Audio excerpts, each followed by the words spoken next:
Okay, today I'm going to give a quick tour of what's in my toolbox. I have a very good friend, dmcguinn1, that has been very patient and very kind. I believe a couple of months ago, actually back in March, he had asked me some questions about my tools, and if I had time to get a video, and I apologize. I'm just now getting the video for him. Thank you for your patience. But here we go. These are some common tools that I use. I wouldn't say every day, but almost every project. I am a DIY shade tree mechanic. I don't do this professionally. But we'll start with the top drawer, and this is where I keep all of my impact sockets and torque wrenches and Torx bits. But we've got my 3/8 inch impact, 1/4 inch impact, air chisel, different various chisel bits, angle grinder, impact ratchet wrench, and let's see here, various extensions, impact rated. I don't have a lot of impact sockets. I do need to buy some more. I've got a couple over here that are deep sockets that I use mainly for lug nuts and whatnot. But I do plan on buying some more sockets, impact sockets for that have swivel heads and whatnot. But the other stuff here, let's see here, different adapter fittings, some swivel fittings. Let's see here, I got my Torx bits. They go from 3/8 inch all the way down to 1/4 inch. These are handy. I use these a lot for my Volvo. Most of the fasteners on that are Torx head. Can't go wrong with having a set of these. And of course, your safety glasses, which are a must. And then various pads for the angle grinder, or I've got a little angle grinder here. Usually I use these pads for taking gaskets off. If I get into a situation where a scraper's not doing the job, I mean, you want to be really careful with these, even the fine pads. The coarse ones, they'll chew through aluminum in a blink of an eye. Let's see here, a voltmeter. Just if I'm doing any electronic work, that's always handy. A little ODB2 scanner that I picked up years ago. This, I've actually got a new Actron one that last weekend I left over at my neighbor's house. We were diagnosing his Accord. He had some check engine lights, and my Actron one, I really wish I had here. I'd like to show that to you. Maybe I'll do a separate video on it, but it's a pretty nice one that I found a really good sale on. And then my Torx, let's see here, my Torx sticks.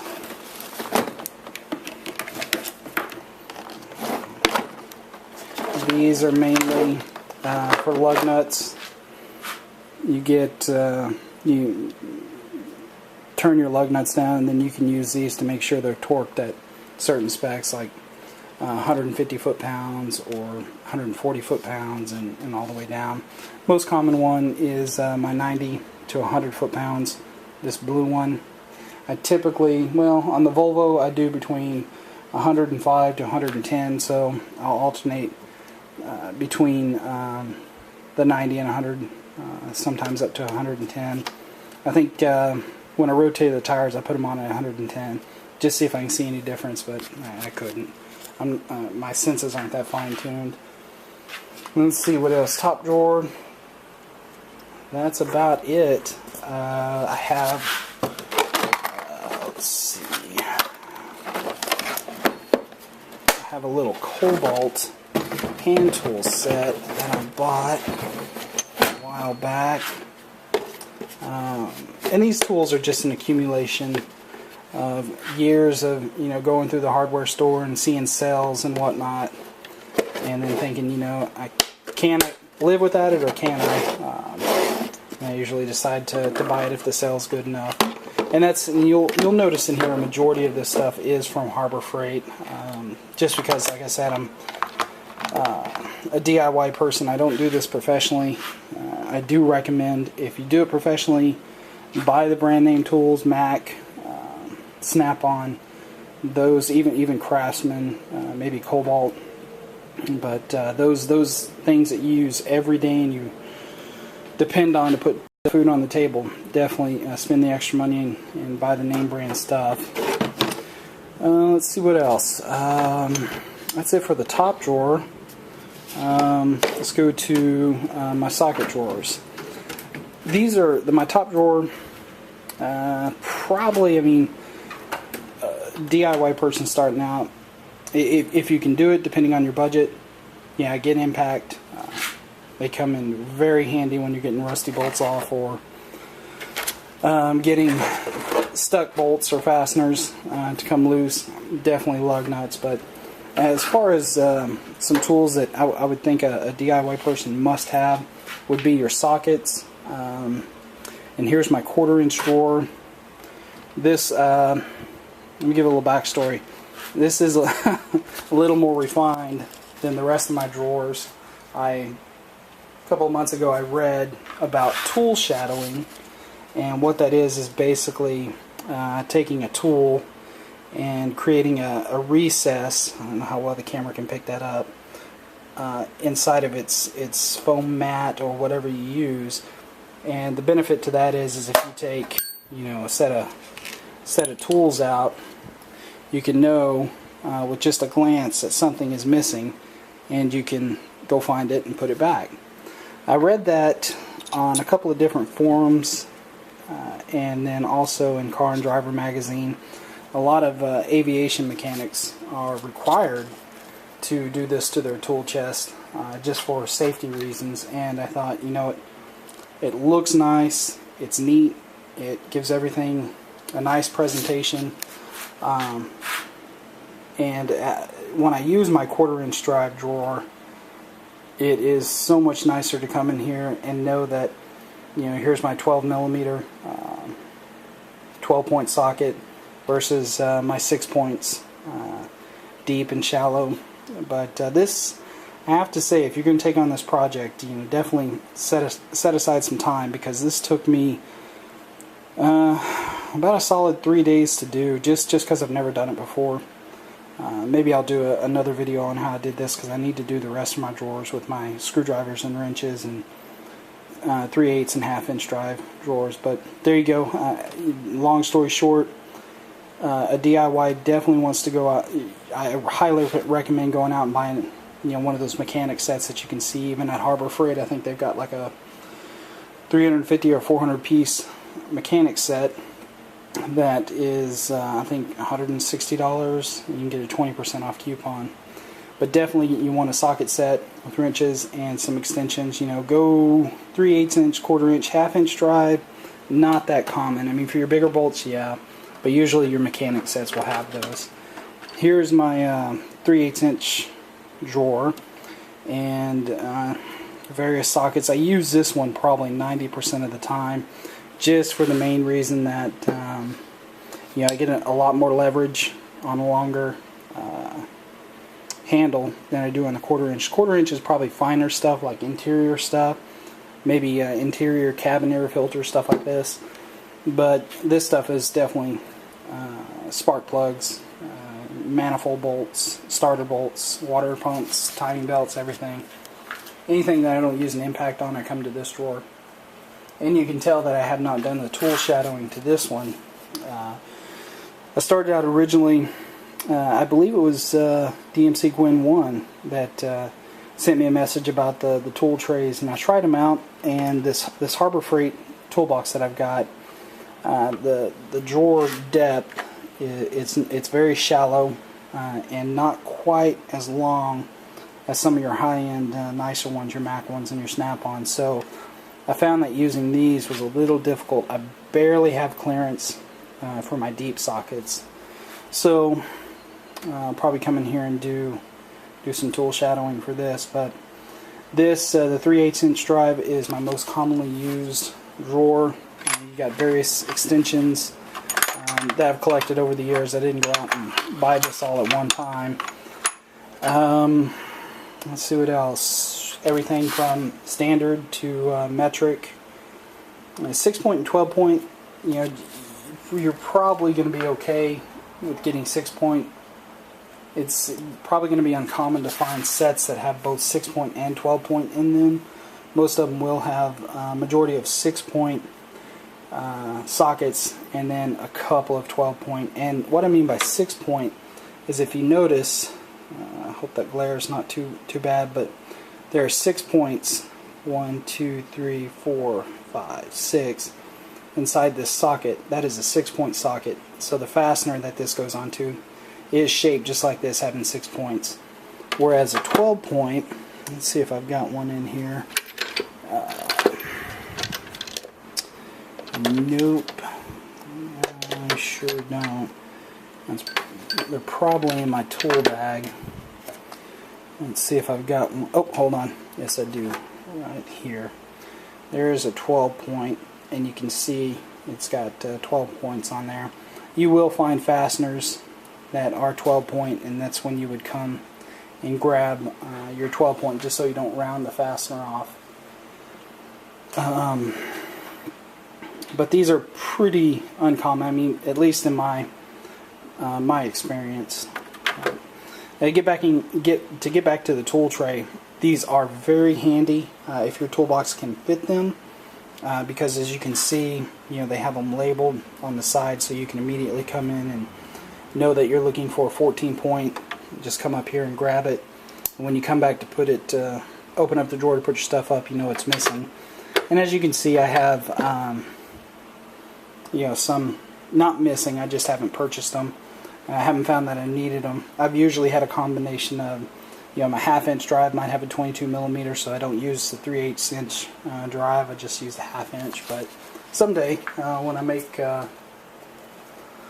all my money, I'll probably have a couple of banks of toolboxes with every known kind of tool out there. But one of my other favorite tools in this drawer, besides the ratchet, and these are Harbor Freight ratchets. I mean, I say they're my favorite because I'm coming from, you know, I came from, you know, 20-year-old hand-me-down Craftsman, which I've still got, I think, in my tool bag.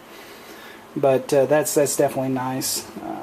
But these crow's feet wrenches, I've had these for about 11 years and never ever used them until about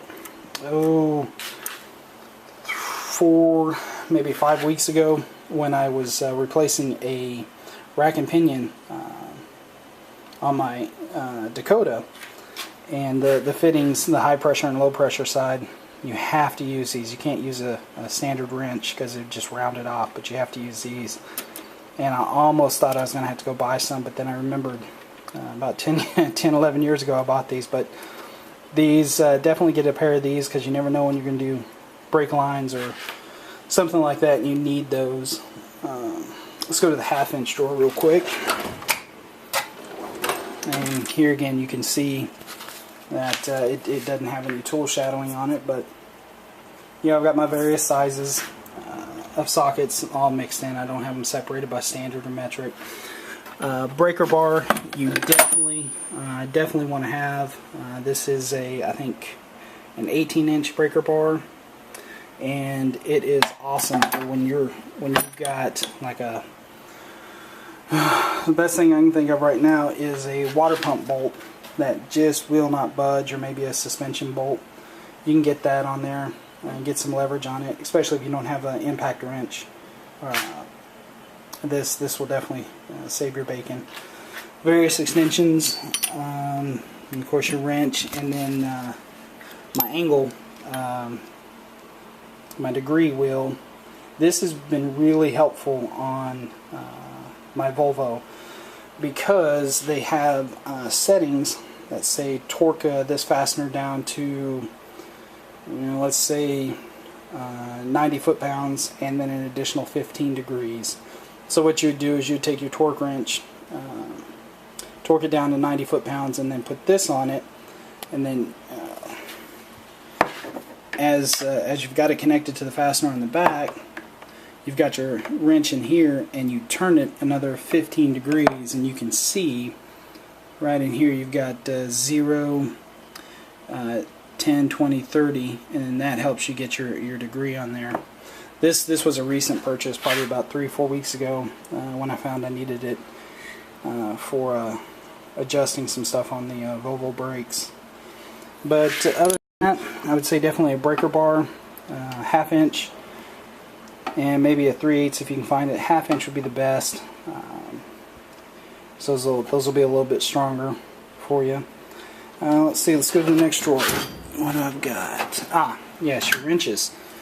This is definitely a must-have for a DIY person. You definitely want a various set of wrenches and different sizes. You can do metric and standard. I just so happen to have both of them. I take that back. If I were to do it again, I'd probably go more metric. I would even spend a little bit more money and probably get Snap-on or Mac. I've noticed these AC Delcos came with my very first Toolbox almost 12 years ago, and they've been pretty good. I haven't rounded off any fasteners with these, but I've noticed on the contact points they're not as good as some of the Snap-ons that I've held and used in the past. But let's see some of my longer ones here. These are handy for I use the 22-inch on the O2 sensor that I did on my Dakota a while back. And then I've got some ratcheting ones. These are nice. I want to get some gear wrenches if I ever get the money. Those seem really neat. But yeah, definitely have a variety of metric wrenches. And then the next drawer is my standard wrenches, and you can see I don't have a lot of those. It's kind of bare, but you know, if I do get the money and I can get a set of gear wrenches, I'll go standard and metric just to have both. And let's see, the last drawer here, I believe, yeah, just various oil filters, my punches, some clamps and cotter pins, and then I've got let's see, a set of large metric sockets. These were recently used on timing belt. I had to pull a pulley bolt out, and I believe it was 34. No, it might have been 32. But these are impact rated, and these came in very handy.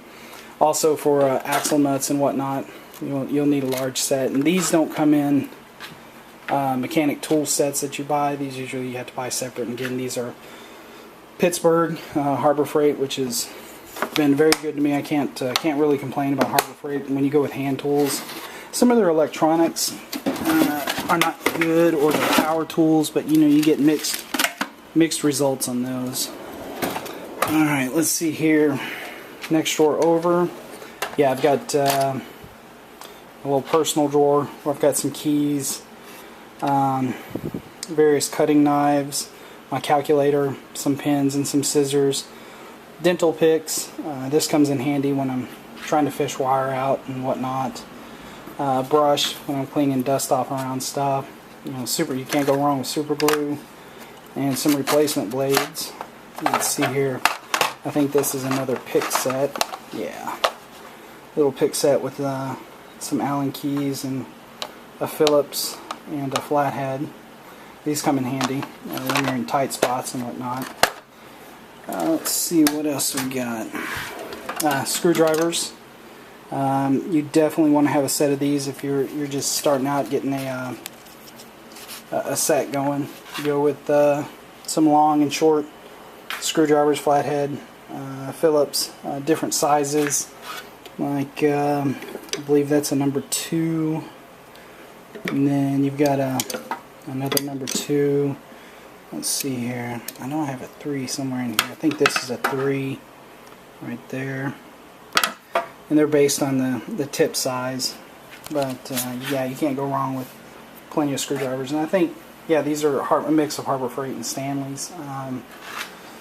But you know, Harbor Freight hand tools, especially for the DIY person, definitely save money there. You use coupons. That isn't to say that someday I will buy some Snap-on and Mac. I love their wrenches. I just can't afford it. Now let's see the next drawer. Yes, pliers, dikes, snips, wire strippers. Pretty common. You'll want to get a set of wire strippers. And, you know, most common ones are like this.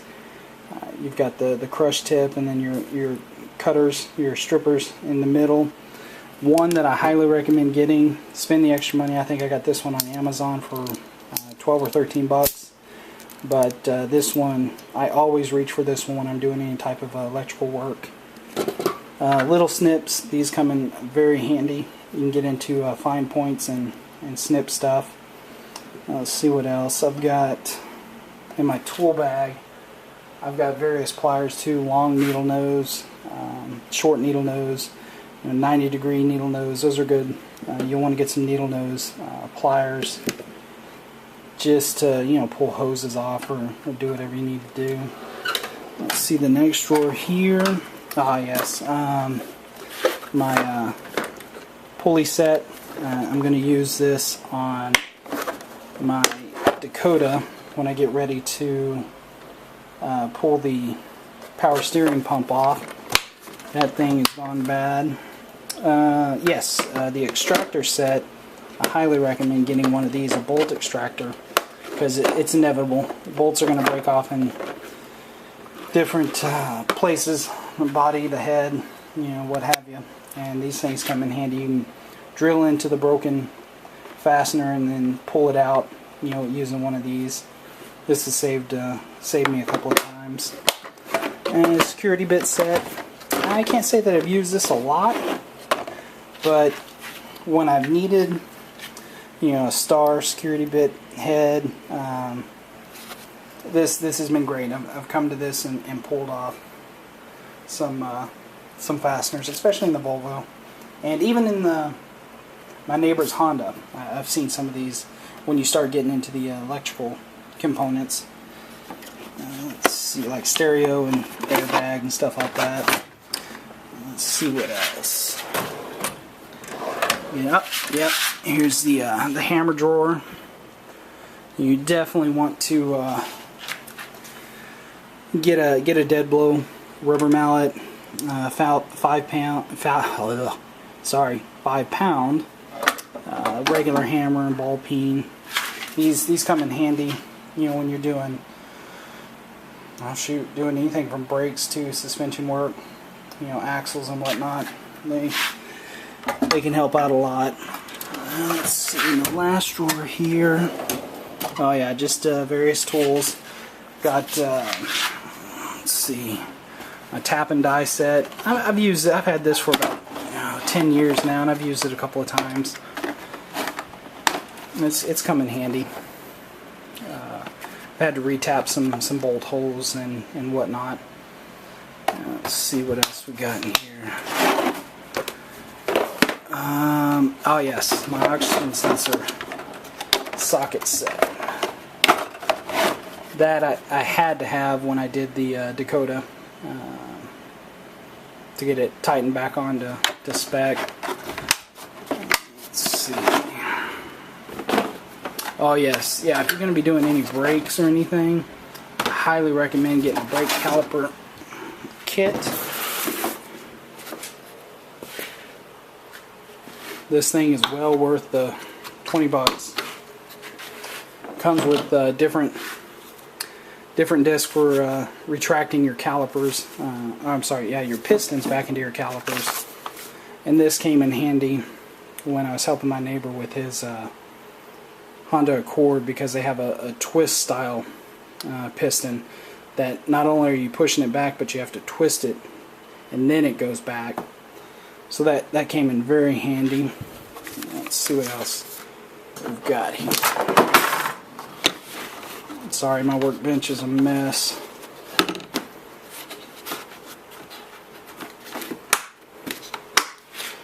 Okay, a little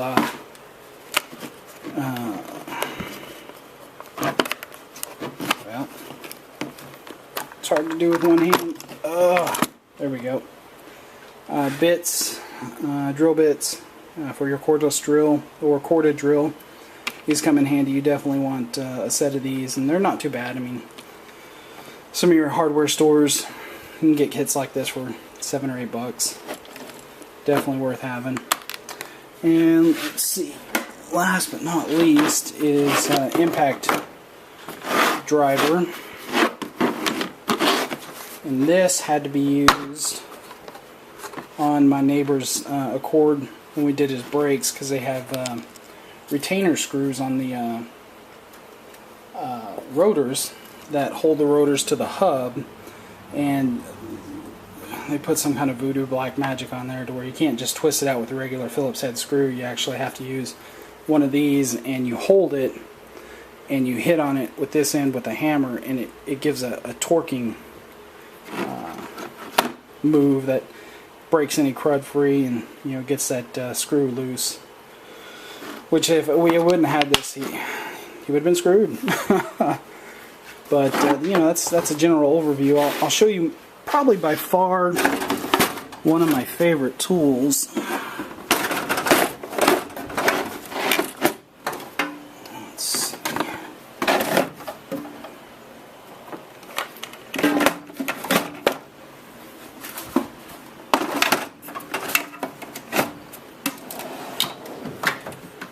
Okay, by far one of my favorite tools has to be this little guy right here, little pocket screwdriver.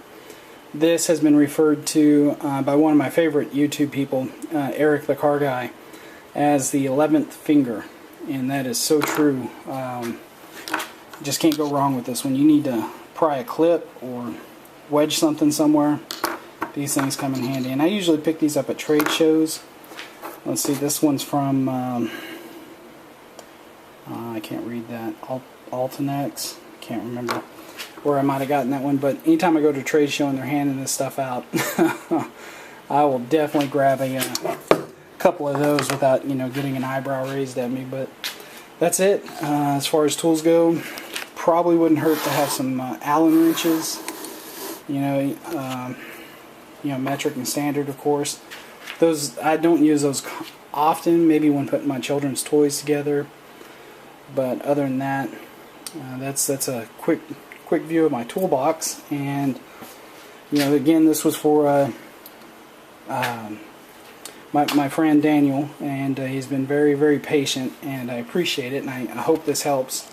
And if you have any questions or comments, definitely post them. I like to hear your ideas and your thoughts and opinions. But thanks for watching. I hope this wasn't too boring. 30 minutes of me talking and slinging tools around can get kind of old. But anyways, have a great night, guys. We'll talk to you later.